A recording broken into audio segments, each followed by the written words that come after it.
On April 12, 2018, two African-American men, Dante Robinson and Rashawn Nelson, were arrested in a Starbucks store in Philadelphia, Pennsylvania. A witness at the time of the arrest said that the men asked the staff if they could use the bathroom, to which an employee said it was reserved for paying customers. The men waited at a table for another person without ordering and were instructed by the staff to either make a purchase or leave. When they did not comply, the store manager called the police, saying the men were trespassing, which led to the arrests. They were released without charges being pressed. The video of the arrest went viral and prompted the CEO of Starbucks, Kevin Johnson, to issue an apology.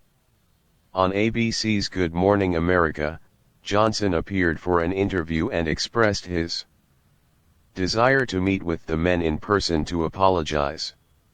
He referred to the arrests as reprehensible, and promised to take steps to prevent future incidents. Philadelphia Mayor Jim Kenney criticized the company and called for revisions of the company's policies. The incident led to protests at the shop where the arrests occurred and caused outrage. The company had announced that the store manager was no longer working at the store. The police commissioner, Richard Ross Jr., said the police officers did nothing wrong, having made multiple polite requests for the men to leave before arresting them. 117 As tension grew, the cafe was closed for a few hours on April 16. After the event, Starbucks released a statement on plans to shut stores and corporate offices on May 29 for racial bias. Education for approximately 175,000 U.S. employees. On May 2, it was reported that the two men settled for a symbolic $1 each and a promise from city officials that a program for young entrepreneurs would be established. This is separate from the Starbucks financial settlement that was announced in a joint statement between the two men and Starbucks. In the settlement, Starbucks has included the two men earn their bachelor's degrees with the tuition covered, and discuss their experience with former U.S. Attorney General Eric Holder as part of the company's diversity efforts. Starbucks worked with two organizations to plan the curriculum for the Anti-Bias Training, SY Partners, and the Perception Institute. The trainings took place in Starbucks stores and were unfacilitated. Participants used iPads and guidebooks to direct them. The anti-bias training was planned to be in collaboration with the Anti-Defamation League, a Jewish civil rights organization. Tamika Mallory, a prominent activist and organizer of the 2017 Women's March, criticized the decision, accusing the ADL of attacking black and brown people, further remarking in a tweet that the ADL sends U.S. police to Israel to learn their military practices. This is deeply troubling. Let's not even talk ABT their attacks against at Black Lives Matter. Starbucks was subsequently reported by Politico to have dropped the ADL from its anti-bias training, a decision that critics called giving in to bigotry. A Starbucks spokesperson disputed that the change was in response to political pressure, saying it was architecting a multi-phase approach to addressing bias.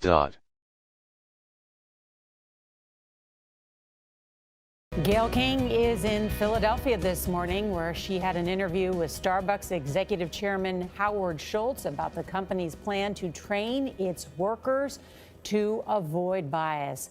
Gayle joins us now from inside that Starbucks store. And Gayle, I know you asked him too about whether he saw that video of those two men being arrested.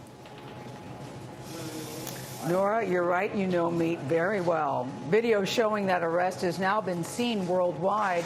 So we asked Howard Schultz about his reaction to that now infamous footage and the issue of unconscious racial bias.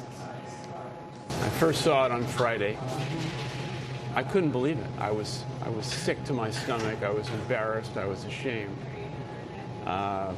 This is the antithesis of the values and culture of everything Starbucks stands for. It stands for, Yeah. you founded this company to foster human experience. Yes, so this was an anathema to me. However, it's undeniable when you look at the tape that we are responsible, that I personally am responsible, and we need to address it with transparency and honesty. And we all got on a plane and came to Philadelphia and started When you say dealing. we all, who is that? Kevin Johnson, myself, the Your senior executive. team. Yeah, the senior Okay. team.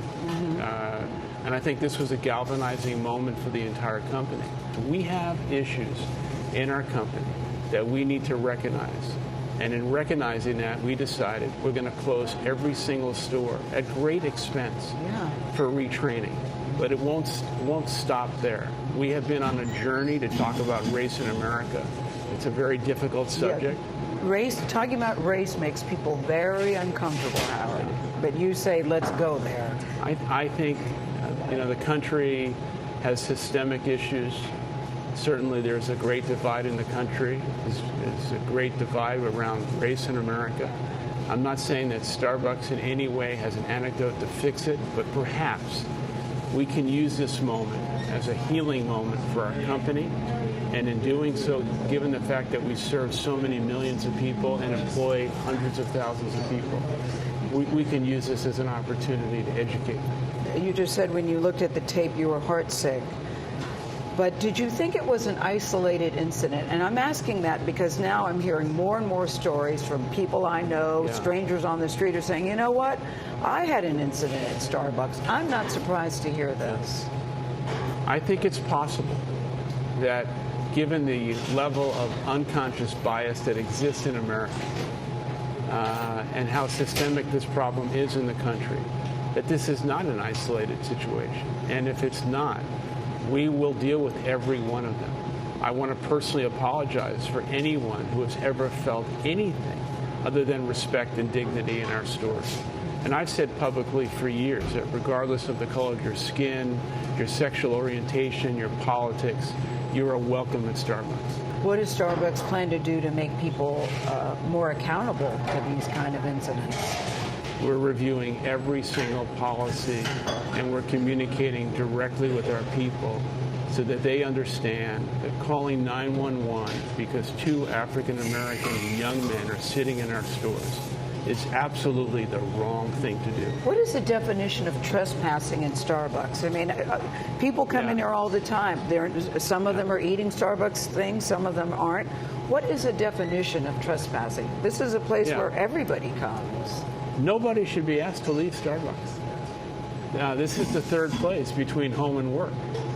We serve millions of people, so I don't want to ask anyone to leave. Now, there are certain situations where people are not acting appropriately. Either they're homeless or they have mental health issues. But that was not the case here. This was absolutely not the case here. So we want to be an inviting, welcoming place for everyone. Howard Schultz told me there is no textbook on how to handle something like this. He said, really, all you can do is operate on instinct and heart. He said it was deeply personal, and I felt that. I felt really that his pain was palpable when I was talking to him today. He's arranging now a meeting between the manager and the two young black men, and I said, do the young black men want to meet with her? Yes, and she wants to meet with them. She's been getting death threats. They're concerned about her safety. But Howard says this is not a one-off. He intends to see this through. So back to you guys in the studio. I also have to tell you this. I tried very hard to get Howard to come to the table yesterday because I thought it would be great to have him in the studio. And I think I might have pushed too hard because finally he just said, Gail, I cannot do it. I have all these meetings in Philadelphia. I'm happy to talk to you all, but I cannot come to New York. So I was delighted that he agreed to meet with us in a Starbucks because that was an issue, too. Few people can say no to you, Gail. But, aside from that being the right moral decision on his part, it was the right business decision, too. And Wall Street is rewarding him for that. Gail, thank you.